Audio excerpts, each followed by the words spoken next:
Ma'am ने मुझे पूछा है कि बदनामी कैसे होती है। जैसे कि आपने कोई वीडियो या फोटो आपने अपना शेयर किया किसी वेबसाइट पे, सोशल साइट पे, उसको उसका फेर बदल करके या उसकी आवाज़ बदल करके उसको दोबारा से शेयर करना, ताकि इसकी छवि या इसके मान सम्मान को ठेस पहुंचे। उसका इलाज क्या है, उसकी सावधानियां क्या है, सैद्धांतिक रूप से आ चुकी है।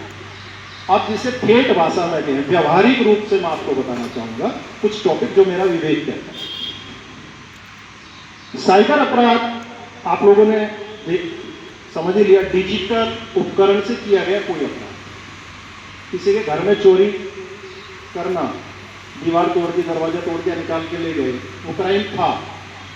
लेकिन अब एक थेफ्ट के डिजिटल उपकरण से अमेरिका में बैठा व्यक्ति भारत में चोरी कर तो होगा, मतलब या तो उसके फेसबुक अकाउंट से होगा, तो आप उसकी पास्ट हिस्ट्री में जा सकते हो। पास्ट हिस्ट्री से आपको मिल जाएगी उसकी डिटेल्स, क्योंकि पास्ट हिस्ट्री में पता लग जाएगा आपको कि उसका प्रोफेशन क्या है। हो सकता है उसका प्रोफेशन डाल रखा हो, तो उससे आपको पता लग सकता है कि वो AI जनरेटेड है या ओरिजिनल है।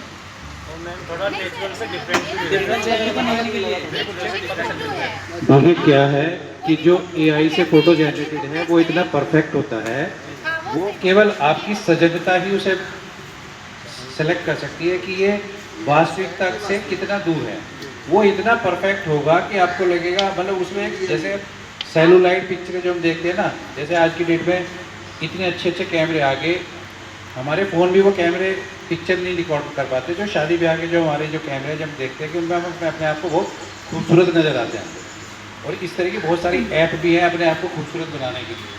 तो वो सिर्फ परफेक्शन है, उसका जो संयोजन है, रंग का संयोजन है, जो उसका फॉन्ट का संयोजन है, वो इस प्रकार से होगा कि बहुत परफेक्शन होगा, जो कहीं ना कहीं डाउट क्रिएट करेगा कि ये AI जनरेटेड तो नहीं। रास्ते में बस में उसको एक साथी मिला यात्री, उसने कहा भैया आपके पास कुछ पैसे ऑनलाइन है क्या, और फिलहाल मैं आपको कैश दे दूंगा, मेरा भाई बीमार है, मैं लेट हो गया और आप उसके अकाउंट में भेज दो। तो उसने कैश उससे ले लिया, बस में चलते चलते अपने खाते से ऑनलाइन किसी को ट्रांसफर कर आ गया वहाँ से वापस।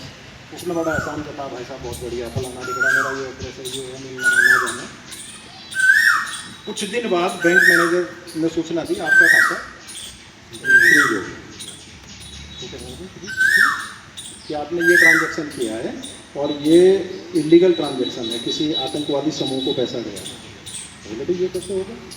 कहेंगे आप ऐसा करो, उस आदमी से आपकी बात होती है कि होती है, उसको फ़ोन करके कहो उसी नंबर से ये पैसा वापस आपके अकाउंट में आ जाए, तो हम इसको गलती से जाना या जो भी दिखा के आपको बचा लें। उन्होंने वो उसके पास बात की और फिर जाके कहा भैया ये पैसा मैं तो यार फंस गया, तुमने कहाँ भिजवा दिया? कहने लगे वैसे ही ऑनलाइन गड़बड़ हो गई होगी भाई, आपने तो बड़ा एहसान मेरे पे किया और आप कह रहे हो तो मैं वापस भेज दूँगा, इसमें क्या बात है? उसने वो वापस भेज दिया। ये फिर जो कैश था, ये कैश वापस देने गया, उससे दोस्ती हो गई थी, उसने कैश लेने से मना कर दिया। अरे यार तुझे यार वैसे इतना बड़ा एहसान किया, मैं कैश वापस नहीं कर, कोई नहीं रखी अभी, कोई रख, ऑनलाइन भी आ गया, चला गया, कैश भी दे दिया। इसकी दोस्ती बरकरार चलती रही। बाद में पता चला कि वो पुलिस केस हो गया, इनका ट्रांजैक्शन आपस में कुछ ऐसे होते रहे, कई लाख रुपए दे के इसने अपनी जान बचाई कमला कॉलोनी के लड़के। तब तो यहाँ की पुलिस ने उसको मैनेज कर लिया। बाद में लखनऊ में वो लड़का एनकाउंटर हो गया, पुलिस ने मार दिया उसको। उसके मरने पर उसकी जो डिटेल कंगाली गई, फिर इसका नाम आ गया कि ये भी उसकी मोबाइल में पाया गया। अब फिर से बता रहे उसके खिलाफ कार्रवाई कमला कॉलोनी वाला सुना था। तो किसी पे भी दया करके अननोन पर्सन के कहने से ऑनलाइन पेमेंट मत करना। आपका बहुत अखबार में बहुत उठाते हैं, विपक्ष भी ज़्यादातर उठाता है कि सरकार ने हमारा नागरिकों का डाटा बेच दिया। तो क्या ये वास्तविकता है कि डाटा बेच देते हैं? ये अगर ये ना बेचे तो हम सेफ हैं? डाटा बेचना व्यवहारिक बात है, देश चलेगा, औद्योगिकरण भी होगा, इंटरनेट भी होगा, कंप्यूटर भी होगा। जब राजीव गांधी के टाइम में कंप्यूटर आया था, मेरे आज तक याद है, तब एक बड़ा आंदोलन हुआ था कि कंप्यूटर आ गया तो बेरोजगार हो जाएगी दुनिया, सारा काम कंप्यूटर करेगा, हम तो बेरोजगार हो जाएंगे। मुझे नहीं लगता बेरोजगार कंप्यूटर की वजह से कोई हुआ, नहीं रोजगार पैदा हुआ। तो डाटा बेचना, डाटा ट्रांसफर करना, डाटा दिया जाना, ये आवश्यकता है, ये जरूरत है, और ये होगा, हो रहा और होता रहेगा, इसको हम रोक नहीं सकते। तो फिर वही बात आती है कि सतर्कता।